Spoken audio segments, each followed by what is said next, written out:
All right, so let's get real about something we've all probably experienced at some point. Performance management. It can be kind of a pain sometimes, right? Yeah, definitely. We're going deep on this today with Sylvia Ola's article. It's called "The Ugly Truth About Performance Management," Hmm.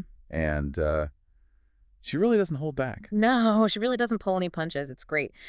It's interesting how she connects how a company views output to how seriously they take performance management. Yeah, and that's what I thought was really interesting too. So she makes this distinction between uh, what she calls high output and low output companies. Yeah. And I think what's so interesting is that it's not just like about those annual reviews we all dread. It's like baked into the whole culture of the company. Totally. High output companies like live and breathe performance management. It's not a once a year thing, it's an ongoing process. And honestly, it starts right from the get-go with hiring. They're super picky because they know that A players attract other A players, and that sets the tone for everything else. That's true. Yeah, It's like that saying, right? A rising tide lifts all boats. exactly. But okay, so someone gets hired at one of these high output companies, right? Ola uses this phrase that really stood out to me. They performance manage the crap out of everyone. Yeah, it's a pretty blunt way to put it, Yeah. but it gets the point across. It's not like they just set some goals and then wait a year to see what happens. They're Mhm. constantly in their coaching, giving feedback, really pushing people to be their best. It's all about creating this culture of excellence where everybody is striving to improve and grow. So it's not just about weeding out the people who aren't performing. It's more about making the strong performers even stronger. You got it. Companies like Netflix, Google, GE, they're known for having really rigorous performance management systems. But it's not about creating a cutthroat environment. It's more about setting the bar high and giving people the support they need to reach it. Okay, I'm following you. So we have this picture now of these high output companies and how performance management is just so deeply embedded in how they operate. What about the other side of the coin? What about those low output companies? What's happening over there? Well, in those companies, performance management, it often feels like a chore, like something they just have to check off the list. It doesn't feel like there's a lot of energy or genuine belief that it will actually make a difference. And that's where Ola makes this really interesting point. She says, these companies aren't dumb. They know what they're doing with performance management. It's a strategic choice. Exactly. They've looked at it and decided that for them, a heavy investment in performance management just isn't going to give them the ROI they're looking for, given their talent pool and their goals for output. So it's not about being right or wrong. It's about making sure that your approach to performance management aligns with your overall business strategy. Absolutely. And this is where the example of the hotel industry comes in. Ola talks about hotels as a classic example of an industry where, they accept low to average talent, and that results in pretty much everything else being low to average as well. Yeah. It's interesting. Why do you think that dynamic exists in the hotel industry? Is it just about attracting and keeping good people, or is there something more to it? Well, it's a complicated issue for sure, but I think the article kind of hints at a key factor. Maybe the industry itself doesn't really prioritize having top-tier talent. Their focus might be more on things like efficiency and keeping costs down, rather than creating these amazing guest experiences that would require really talented people. Right. So if the industry as a whole isn't focused on getting the best people, then it creates this kind of self-fulfilling prophecy. Hmm. Mediocre talent leads to more mediocre talent and so on. Yeah, exactly. It just keeps going. And it makes me wonder, what other industries or organizations might be falling into that same trap, where performance management is kind of an afterthought compared to other things they're focused on. That's a really good point. It's like we all need to take a look in the mirror, right? And ask ourselves, are we truly committed to performance, or are we just going through the motions here? One thing that really struck me about Ola's article is how she doesn't shy away from the tough stuff about talent. Like, she comes right out and says, companies aren't clueless about their performance management practices. They choose approaches that align with their talent and output goals. Yeah, I mean, it's kind of like a reality check, right? It's Yeah. not about bad HR. It's about the company's big picture strategy and how performance management fits into that. Exactly. And it makes you wonder, if you're in one of those low output environments, can you actually succeed by trying to bring in those high output practices? Can one person really change the whole game? It's almost like you're trying to put a race car engine into a minivan. You know, you might just end up with a lot of noise and not a lot of actual movement. That's a great analogy. You might find yourself misunderstood or even seen as a troublemaker for trying to shake things up. So what's the takeaway here? Should people just resign themselves to whatever the performance management culture is at their company. I wouldn't say that. I think the key is self-awareness. You need to really understand how things work, and then you can make smart decisions about your career path. So it's about figuring out what game you're playing and then deciding if you want to play it, or maybe find a different game altogether.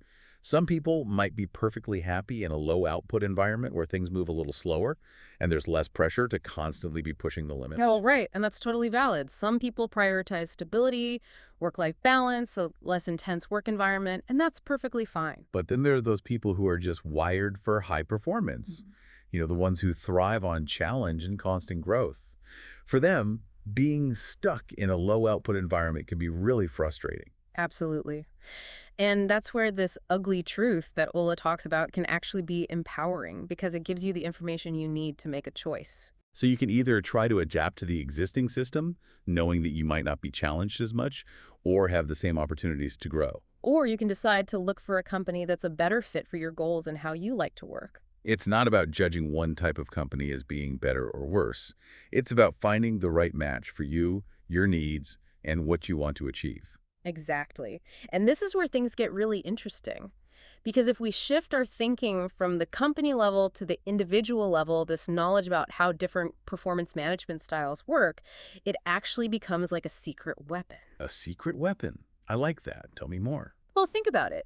If you're a high performer and you understand that companies are choosing their performance management approach based on their own specific goals, then you can use that to your advantage when you're looking for a job. So it's like you're able to read between the lines to decode the company's DNA before you even walk in the door for an interview. That's it. You can target companies that are known for having high output cultures, places where they really value performance and reward it. Makes sense.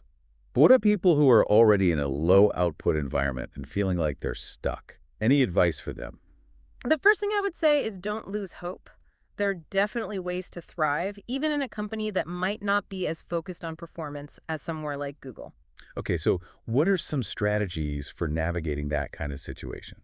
How do you succeed when the system isn't really set up to help high performers? Well, the first step is to understand the unspoken rules of the game, figure out how things actually get done.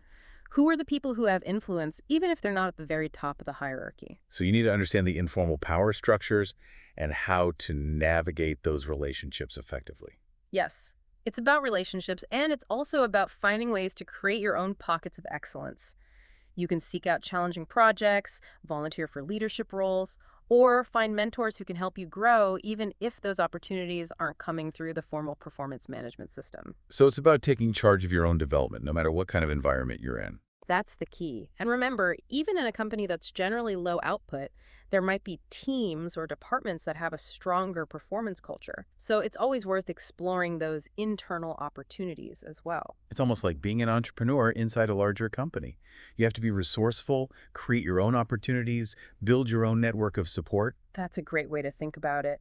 And you never know, your initiative might even inspire the people around you. You could become a change agent, helping to shift the culture in a more performance-driven direction. That's a really interesting thought. Sometimes just one person's passion and energy can be contagious. It's true. And even if you end up deciding that a low output environment isn't the right long-term fit for you, all the skills you've developed by navigating that situation will be so valuable down the road. Yeah, it's not wasted time. It's a chance to get better at adapting, being resilient, and understanding the political landscape of an organization. Absolutely. And those are qualities that will serve you well no matter where your career takes you. It's funny, we started talking about this ugly truth about performance management, and it's actually turned out to be kind of a positive thing. Like, Ola has given us this new way of looking at how things really work in companies. Yeah, I totally agree. It's not about performance management being this perfect system that everyone uses the same way. It's a tool, and companies use it differently depending on what they're trying to achieve. And if you understand that, it can give you a real advantage. So when we think back to those high-output companies like Netflix and Google, their intense focus on performance management makes a lot more sense now, right? It's not random. It's tied to their bigger goals, like being the best in the market and coming up with new ideas. For sure. They can't afford to just sit back and relax. They have to keep pushing the limits to stay ahead. And their performance management systems are built to create that kind of always-on, striving mentality. But it's not just about pushing people as hard as they can go. Ola also talks about how these high-output companies really invest in training and development. Oh yeah, that's a big part of it. They get that you can't just tell people to perform at a high level. You have to give them the tools and support they need to actually do it. So they provide resources, mentorship, opportunities for growth, all the things that help their employees keep getting better. It's like creating this high-performance ecosystem. The company sets high expectations, but they also create the right environment for people to thrive. Exactly. And that's a big reason why those companies are able to attract top talent. Ambitious people want to work in places where they'll be challenged, supported, and where their work is recognized. All of that makes sense, but it kind of makes me wonder about those of us who aren't working in those super high-growth, high-energy environments. Are we just stuck with a performance management system that's not that great? Not at all. Remember, understanding this ugly truth is all about using that knowledge to make things better for yourself, no matter what your situation is. So what can someone do if they're in a company where performance isn't really the top priority? How can they still find opportunities to learn and grow? Well, it takes some creativity, but you can definitely do it. It's about becoming what I like to call a corporate entrepreneur. Corporate entrepreneur. Right. I like that. What does that mean in a practical sense? It's about finding those pockets of excellence we talked about before. Maybe there's a team or a project that's really pushing the envelope, even if the company as a whole isn't doing that. So find the people and the projects that match your own desire to do great work. Exactly. And don't be afraid to take initiative. Don't wait for permission to do something amazing. Figure out ways to add value, to go above and beyond, even if it's not something that's formally recognized in the performance management system. So basically show what you're capable of, even if the system isn't necessarily designed to reward it. Right. And who knows? Your initiative might inspire the people around you. You could end up changing the culture for the better, making it more focused on performance. Maybe one person's energy and passion can really make a difference.